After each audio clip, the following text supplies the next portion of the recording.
We all opened up social media to see that Derek Carr announced his retirement due to a shoulder issue that, required surgery. Now, some backstory here. Obviously, at the end of the year, this didn't seem to be something that people had their minds on or their eyes on.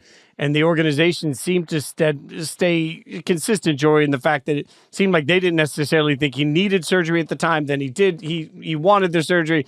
This conversation started before the draft. But let me start here. Were you surprised by the timing of it? Because in my mind, I'll be honest, I sit there and think, man, why are you doing this after the draft? Like, I think if he had announced this before the draft, it gives the Saints so much more opportunity to address the position. Yeah, I definitely agree. The timing of the draft and not knowing before the draft is fascinating. At first, there were people around the league who I was hearing from who were like, well, maybe the Saints knew and they wanted to keep it a secret so that other teams didn't understand what quarterbacks they were most looking in. I don't get that that's the sense. That is not my understanding. I understand there are people in the league who wonder about that. I do not believe that the Saints knew by draft weekend that Derek Carr was going to retire this year. Now, did they know that there was some sort of lingering issue that would likely impact his availability at the beginning of the season? Yes. Did they have this clarity and finality? No. And do I think that that impacted them and is impacting them as an organization? Absolutely. Now, I think that given that lack of knowledge, they're actually in a pretty good place. I always say that the best thing we could do when we're making decisions in life is take the information we have, make the best decision we can with the information available, and then live with the consequences, even if the information changes after. You hope that information doesn't change as quickly as the Saints experienced with Derek Carr's retirement, but I do believe that they're in a pretty good place because had they drafted a quarterback in the first round, I would have thought it was a little bit premature. I would have thought their roster wasn't quite ready to support that rookie quarterback, and I would have thought that from an offensive line standpoint, for example, they were not necessarily ready to support this caliber of quarterback that we saw in the 2025 draft class if they took someone in the first round. But taking Kelvin Banks, the tackle out of Texas, in the first round, and then taking Tyler Shough in the second, I'm actually more high on that. One, I think it gives you a less premium position pick on the position. Two, you have a really high level offensive lineman for that quarterback to grow with.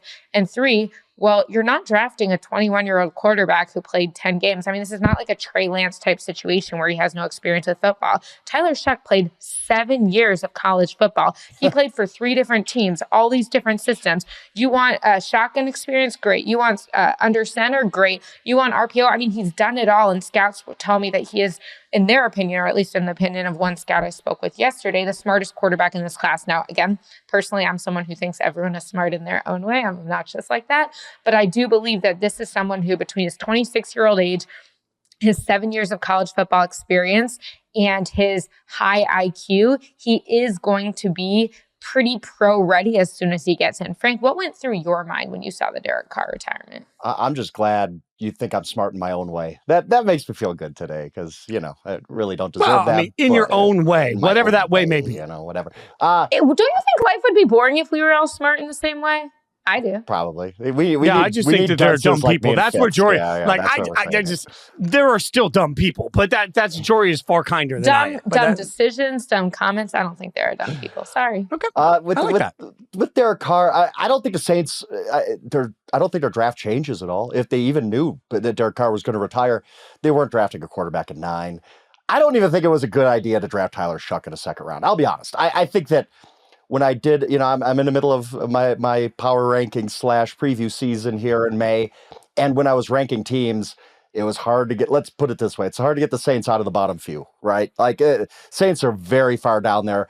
I thought the Saints just should have punted 2025.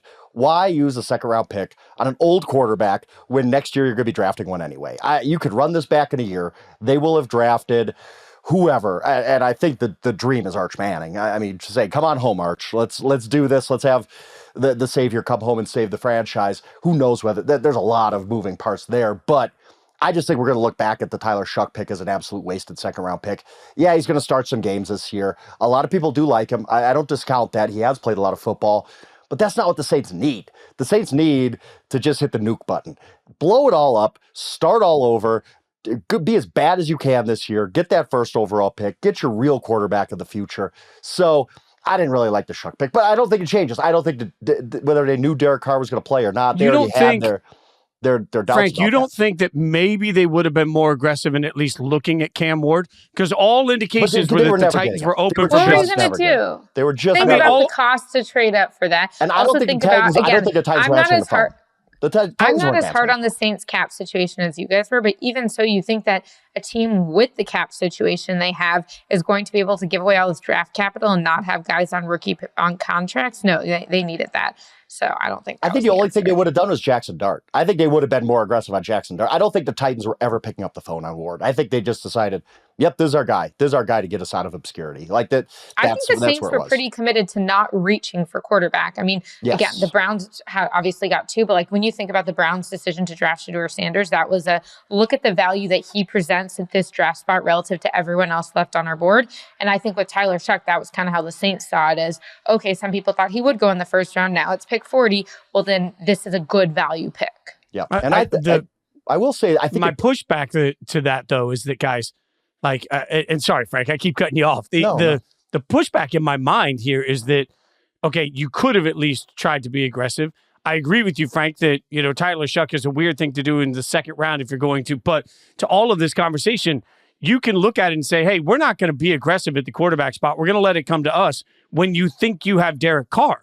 If you're standing in the room on draft night and your quarterback room is Spencer Rattler and Jake Haener, I don't know that you have that same luxury of saying, we're just going to let the board fall to us. Like that, you have no option to that. Not to mention the fact that if this was something on his mind, they could, and they knew it, they could have been more aggressive all the way back to free agency. So they've missed two opportunities to actually get at bats to answer the quarterback position because Derek Carr didn't want to retire until he wanted to retire, which is every person's right. He has the right to retire when he wants to. Like two things can be true. Derek Carr can have the right to decide now is the time for him to retire. And that can also absolutely screw the Saints, which I think it did. I think Derek Carr did them a solid. And he could have played this thing out, gotten surgery, gone on IR. By retiring when he did, he saved them a ton of cap space. So for as hated as Derek Carr is in New Orleans by many, many fans, the vitriol towards Derek Carr is actually kind of humorous, like how much they don't like him.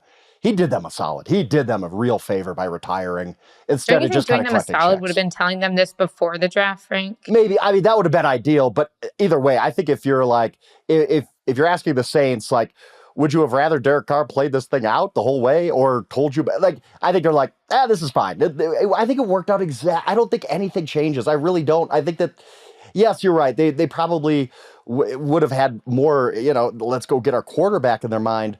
But I think the option was, let's not get a quarterback. Screw it. We're going to be bad. What is the difference between winning 4 games with Spencer Rattler, winning 5 games with Tyler Shough? Like, what is really the difference there? I think that was the option. I don't even think they should have wasted a second-round pick on a quarterback, but that's me. Whatever. I think ultimately, in the end, Derek Carr saved them so much cap space by retiring instead of just kind of playing out the clock and kicking the can down the road and collecting checks, that I think this was ultimately a really, really good outcome for the Saints. Wow, we got Frank being very like Derek Carr PR club over here. I really think that to say that he did them a solid, he would have needed to retire before the draft. Now, do I think that the Saints are better off knowing this now than having the uncertainty and trying to figure this out in training camp or during the season? Absolutely. But doing them a solid might be a little bit much.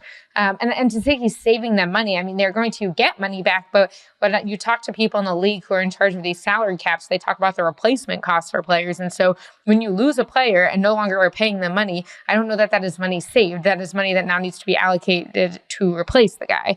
I just think that it's kind of funny because I feel like Frank is on one extreme of they shouldn't have drafted a quarterback, and Fitz is like they should have been more extreme. And I'm kind of somewhere in the middle of, even though I think they would have been better off if they had more clarity on Derek Carr before the draft, I actually think that they took a pretty moderate down the line approach, which is that we should invest in a quarterback. There are teams and a lot of GMs. I mean, this was a big Packers philosophy for a long time, and a lot of people who have worked for the Packers at other teams now run by it of like, you should take a quarterback pretty much every year, not in the first round every year, but at some point to develop them, especially if you have a coach like Kellen Moore that you feel like you can develop quarterbacks with, but I don't think you should reach for it. So I think most people around the league would say there was decent value for this pick.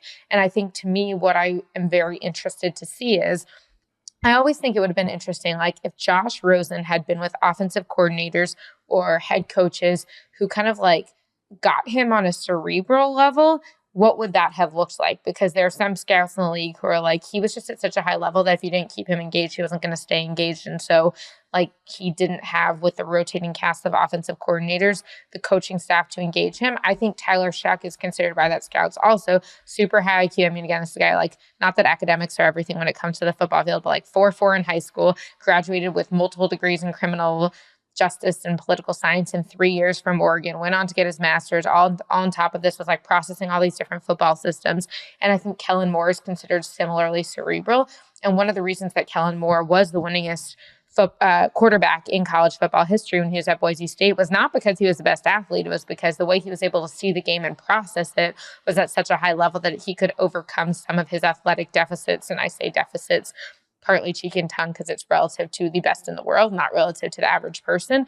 And so I think that if you have a quarterback who can execute some of those really high level ideas and concepts that Kellen Moore wants to run, you increase your chance of being able to maximize what you have in your coaching staff. Now, again, this is the best case scenario. We haven't seen Tyler Shough play yet at the pro level, so I'm not saying this is the guarantee. And I also wouldn't be surprised if he doesn't start week 1, but I do think that that's kind of what we're working with. And the last thing I'll say is, to me, what's going to be fascinating is you have this quarterback battle, and like Cleveland has some similarities to New Orleans, not exact, where there's really no clear answer here. And so you have to decide when you're working on all of the snaps, like who do you want to get which reps in practice? What types of concepts do you want to see? Do you want to give them all the same type of reps, or do you want to give someone more reps in the red zone and someone more reps like in third down situations, whatever it is? And I think that you're going to have to ask yourself, to me, if Tyler Shough is not by far the best quarterback of that group, I'm not starting him week 1, because I think you kind of want that escape hatch, that ability to make a change if things aren't going well later in the season, give him a little bit of time to learn. I think that worked really well for the Patriots last year. So I'm curious, like, who do you guys expect to start week 1 in New Orleans? And how would you go about making that decision? I mean, to me, it's almost has to be Tyler Shough because he's a senior citizen already. Like, I mean, like, let's be real. Like, he's not a developmental guy. He better be ready to play. Why? Week Because 1. He can't be on his parents' insurance because he's 26. Is that how we're defining yes, this? He's already got his NFL pension. It's like, if he's not ready to start week 1, then why did you draft him? Like, he's so far advanced in age as far as an NFL quarterback. And again, I think it's crazy they drafted a quarterback at all. Just nuke it. You have to have some self-awareness if you're the Saints and realize, you know what? We're bad. We are one of the 3 worst teams in the NFL right now. Just be bad. It's okay to be bad for a year if the end result means in the 2026 draft you get your quarterback of the future and you're set for the next 10 years. It really is. Like, there's just no path for the Saints to be like a 10-win team. There's just no path for that. The only thing I would say, let me give Saints fans a beacon of hope here. In our first real production meeting, getting ready for the NFL draft live stream that we did, Nate Tice, who does great work breaking these things down, and you should check out Football 301. Tice made it very clear in the first meeting that Tyler Shough was the guy that Kellen Moore liked. Like, so we're looking at it and saying, Tyler Shough, 40th pick in the draft, how can you rely on the 40th pick in the draft to be your guy? The only pushback I would have to, if I was a Saints fan, I'd be saying, hey, just because they got him at 40, that's just letting them play the board. They knew he'd be there. They didn't think that they'd have to compete for him. They didn't have to move up for him. Quarterbacks didn't run the way some people thought. Just because he went at 40 doesn't mean he was the 40th best player to the Saints. Like, if Kellen Moore really walked into this draft process saying, Tyler Shough is our guy, and I'm willing to spend a second-round draft pick on him, I'm not willing to say with that information that there's any proof that the Saints don't believe that Tyler Shough can be their starting quarterback. This isn't a 4th or 5th round pick. Fitz, what do you think the odds are that the Saints, let's say they get a top 3 pick, which I think is very realistic at this point. Vegas odds will tell you that, everything like that. What are the odds that the Saints are in April of 2026 saying, yeah, we got a top 3 pick, but we got our quarterback. Tyler Shough is our guy. We're not drafting Arch Manning or my God, I think it's 5% tops that happens. If they Did you aren't think in that Bo Nix situation, was going to be the guaranteed guy a year ago? That was an extra round ahead. And I did not. I think that needed to play out. But I think once you get into the second round of a bad quarterback class, I think it's a much different scenario than the 13th overall pick in a good quarterback class. I would argue, the odds Frank, of him being the guy in April of 2026, I think are so low that they're just like, nah, we don't need to draft a quarterback in the top 3. We got our guy. Maybe it happens. It's happened before. We've seen Dak Prescott, whatever, Russell Wilson, guys out of the first round. But Most good Derek quarterbacks Carr. in the NFL are first-round picks. Like, they are. But go through the list. Are we still allowed to mention his name in Saints conversations, Fitz? You got to be careful here. I don't know. To me, That's I think the two reasons that I would push back on that, one is a year ago, I'd be like, these quarterbacks that are drafted not at the top, a little bit beyond those like first few picks, do we feel like they can succeed? And then I think Bo Nix and Michael Penix Jr. showed us, there might be something there. And I think when you look at what Bo Nix did, I had a scout tell me this week that they feel like Tyler Shough is a taller Bo Nix. And that's not from the play style. It's just from the amount of college experience they had, which again, we saw with Brock Purdy last pick of the draft, but he had so much experience at Iowa State that he was more ready to adjust to that, what we call that next level of the video game, to quote Rams general manager Les Snead, when he got to the pro game. So I do think that Tyler Shough should be ready to hit close to his ceiling. The question is just what his ceiling is. And then from an injury standpoint, I'd have questions given the injuries he suffered in college. But I also think, again, Michael Penix Jr. is someone who did that in so far off to a good start. Obviously, it's early. So I don't think that we should feel like it's crazy. The other thing I'll say is when you look at Dak Prescott, who was the last, I think it was like the last third day draft pick who has had multi-year success and after starting in his first year, like there's all these different stats. You can decide how you want to break it down. Who was with him when that was happening? Well, his backup quarterback and soon to be quarterback coach and offensive coordinator was Kellen Moore. And now Kellen Moore is the head coach of the Saints, going to be in Tyler Shough's here. His offensive coordinator was Scott Linehan. Well, Scott Linehan is on this Cowboys staff. I mean, if you look at the Saints coaching staff, multiple of them were around the Cowboys organization when Dak had that experience. And I'm not saying that Tyler Shough is going to have Dak's career or even Dak's rookie year, but I do think that if you want to say, do we understand the formula? Do we understand the blueprint? You have people who watched it front and center up close with Dak Prescott. I also don't think an organization that is completely devoid of talent in their roster, which I think accurately describes the Saints and their issue, can simply waste a second-round pick in the first year of Kellen Moore's regime. If they don't believe that he can be a viable starter, why the hell did they pick him in the second round? That's my question. I mean, but they must that means believe that they did believe it. I mean, that means again, if I'm wrong, in 11 months, you could dunk on me all you want. If Tyler Shough is like, wow, this is the guy. My guess is we're going to be sitting. What are we going to be debating? Who are the Saints drafting? Maybe first overall. And again, if Arch Manning is the guy, they're going to draft him regardless. People in New Orleans would burn the Superdome down if you don't draft Arch Manning. I get that, but let's say you got the third pick. They're drafting a quarterback. They're not passing on a quarterback at that spot because they have Tyler Shough. Again, I might be wrong in 11 months, and you can come dunk on me, but I bet I know what the conversation is going to be a year from now. One thing that'll interest me is if you have a first-year head coach and a first-year quarterback, how difficult a recipe is that? And even though Dan Quinn was first year in Commanders last year, he wasn't first year in terms of being a head coach ever. And so I'm kind of curious of what did the Commanders do last year with Dan Quinn's first year as head coach of the Commanders, Jaden Daniels' first year at quarterback that allowed them to have such quick success? I think one of the things they did is Dan Quinn was de facto head coach of the defense and the culture setter, but he had Cliff Kingsbury being de facto head coach of the offense and the offensive play caller, so he didn't really have to worry about that from a schematic standpoint.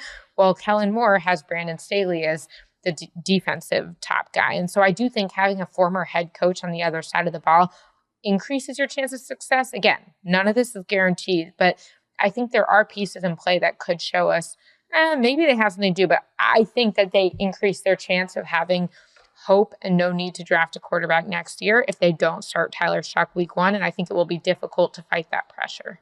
I think the Derek Carr conversation is an interesting one. And I would warn Saints fans, because everybody knows my Raiders fan and I wear it on my sleeve. When Derek Carr was no longer the quarterback of the Raiders, I watched Raiders fans absolutely rejoice every second of that. They're like, oh, we finally got rid of that bum. That was the whole conversation. Then you live through Gardner Minshew and Aiden O'Connell, and you're like, you know what? The Derek Carr area was not that. I just think the understanding, this is Derek Carr is part of a huge class of quarterbacks in the NFL that at times are really good. They'll win you some games. They'll lose you some games. And fans turn that into a level of suck that is just absolutely unbelievable. And I don't know that I can agree with that. I understand that Derek Carr didn't turn around and win Super Bowls. I understand Derek Carr wasn't a world beater wherever he went. But I also think Derek Carr is a lot better than some of the options. So I would just caution Saints fans that are ready to throw a victory parade because they no longer have Derek Carr. I've lived life post Derek Carr, and it makes you appreciate how good it was when you have Derek. Like, mediocrity is better than the sea of suck, and there's plenty of teams stuck in the sea of suck, and I think that the Saints are there at the quarterback position now. So maybe don't rejoice the loss of Carr so quickly in New Orleans. Derek Carr's got like one of the weirdest NFL legacies, doesn't he? He really does. Like, if you could even call it a legacy, like, because we're going to look back and 20 years from now, you're going to be looking at the Raiders' all-time leading passers, and you're going to be going, Derek Carr, that's right. Oh, wow, I remember that guy. Is he really their all-time leading passer? That's pretty crazy. And then New Orleans fans will not think fondly of him, although he did save him $30 million in cap relief by retiring. It's just, he's got this, you see all the lists of like most losses in NFL history, and it's Derek Carr, but he was never in a good situation. I thought he had a fairly good career. He had the 1 year where he was legitimately in the MVP conversation. Just a strange career Derek Carr had through and through. Not a bad one, but it would have been nice to see Derek Carr in a good situation. And he honestly was never in that good situation. We need another word for those types of quarterbacks. Like, instead of saying this guy sucks, we need a word that describes the type of quarterback that when he's on a really good team with the right pieces around him can win you a lot of football games. And when he's not, you're going to lose a football. I don't know what that word is, but we need to figure it out.